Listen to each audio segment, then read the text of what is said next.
Halo, berjumpa kembali dengan saya Tantan di kanal YouTube Taxation Literature, saluran perpajakan yang menyediakan informasi yang mantul alias mantap betul bagi para sobat dan besti semua. Dan saya berharap agar para sobat dan besti semua selalu berada dalam kondisi yang sehat dan tetap semangat. Dan kami berharap agar video ini bisa sobat dan besti sebarkan kepada rekan-rekan yang lainnya melalui share, like, dan subscribe channel kami agar channel kami bisa lebih menjangkau lebih banyak para sobat dan besti di luar sana.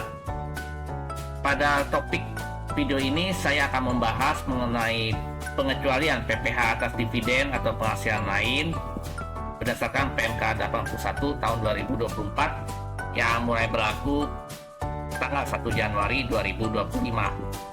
Dan ada sedikit perubahan dalam laporan PPh atas dividen tersebut, dan saya akan membahasnya di slide berikut ini. Pengecualian dari objek pajak penghasilan atas dividen yang berasal dari dalam negeri dan luar negeri yang diterima atau diperoleh wajib pajak orang pribadi dalam negeri dan wajib pajak badan dalam negeri dilaksanakan dengan memenuhi: yang pertama, kriteria untuk investasi, tata cara dan jangka waktu investasi sesuai peraturan pajak yang berlaku, dan kewajiban penyampaian laporan realisasi investasinya.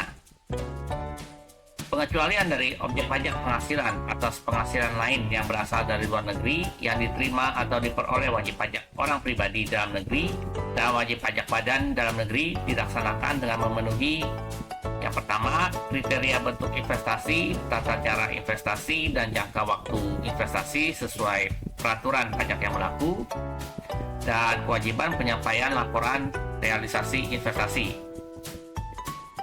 Untuk detailnya, para sobat dan besti bisa merujuk ke PP nomor 55 tahun 2022 dan PMK 18 PMK 03 tahun 2021. Dividen yang tidak memenuhi ketentuan yang diatur di atas terutang pajak penghasilan saat dividen diterima atau diperoleh. Pajak penghasilan yang terutang atas dividen yang berasal dari dalam negeri wajib disetor sendiri oleh wajib pajak orang pribadi di dalam negeri. Pajak penghasilan dividen disetor paling lama tanggal 15 bulan berikutnya setelah masa pajak dividen diterima atau diperoleh. Wajib pajak orang pribadi yang melakukan pembayaran PPh terutang wajib menyampaikan surat pemberitahuan masa pajak penghasilan unifikasi. Penyampaian laporan realisasi investasi dilakukan secara elektronik melalui portal wajib pajak. Wajib pajak yang menyampaikan laporan realisasi investasi: yang pertama, secara berkala, paling lambat akhir bulan ketiga untuk wajib pajak orang pribadi atau akhir bulan keempat untuk wajib pajak badan setelah tahun pajak, dan disampaikan sampai dengan tahun ketiga sejak tahun pajak diterima atau diperolehnya dividen atau penghasilan lainnya. Pajak penghasilan atas dividen atau penghasilan lain yang terutang karena tidak memenuhi ketentuan yang berlaku dihitung dengan menggunakan tarif pasal 17 ayat 1 Undang-Undang PPh dan dilapor dalam surat pemberitahuan tahunan pajak penghasilan untuk tahun pajak saat dividen atau penghasilan lain diterima atau diperoleh. Untuk bisa mengetahui kriteria bentuk investasi dividen dapat kita rujuk ke pasal 10 dan pasal 11 PP 55 tahun 2022.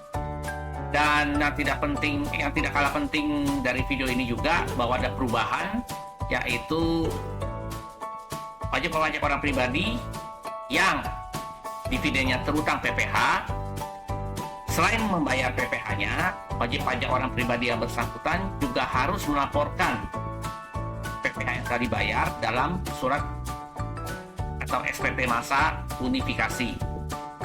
Demikianlah penjelasan singkat saya mengenai dividen, dan apabila ada pertanyaan, saran, atau komentar, silakan saja tuliskan di kolom komentar, nanti kami akan meresponnya dengan sesegera mungkin.